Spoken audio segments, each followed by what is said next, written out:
Okay, we got another Bible contradiction from an atheist. Apparently the Bible contradicts itself about when was heaven created.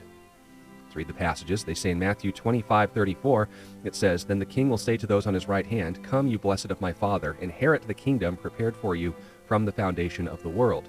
But in John 14 and verse 2, Jesus said to his disciples, 'In my Father's house are many mansions. If it were not so, I would have told you. I go to prepare a place for you.'" So is this a contradiction? Well, much like every single time we get these kinds of accusations of a contradiction in the Bible, the atheist is hoping for three things. First, that we don't know what a contradiction is. Second, that we don't know what the Bible is. And third, that we don't know how to read these verses ourselves. When they say heaven was created, I think that's the first thing that ought to be challenged before we even get into a contradiction. When the Bible uses the term heaven, it can be referring to a number of things. There is a reference to heaven as just the sky or atmosphere. We see this in the book of Genesis, for example, when God created the heavens and the earth. We also see in that passage that also being used for the universe as a whole. The heavens, as opposed to where the birds are flying in the midst of heaven, that would be separate and distinct. And we also see in Paul's letters, the third heaven, or the third term used to describe heaven, is where God directly manifests his glory.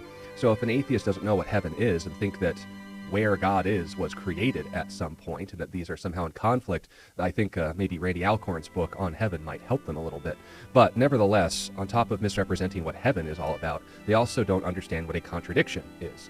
A contradiction is a violation of the second formal law of logic, that two things in the same way and in the same sense are both claiming to be true and at the same time canceling each other out. In Matthew 25, we see Jesus speaking prophetically of the kingdom prepared for those who, again, would be received into it. But in John 14 and verse 2, we don't see the term kingdom used. We see the term mansion or dwelling place being referenced, that where Jesus is, there they may be also.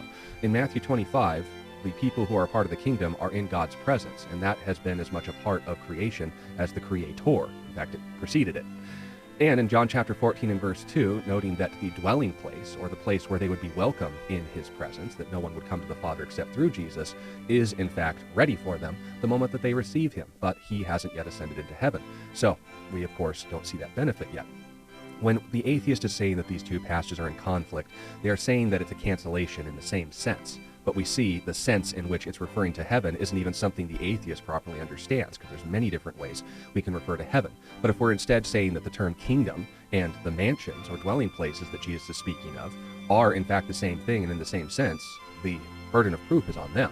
And I have yet to have an encounter where they don't immediately change the subject and bring up another misrepresented passage in comparison to another. But once again, this is answered the same way.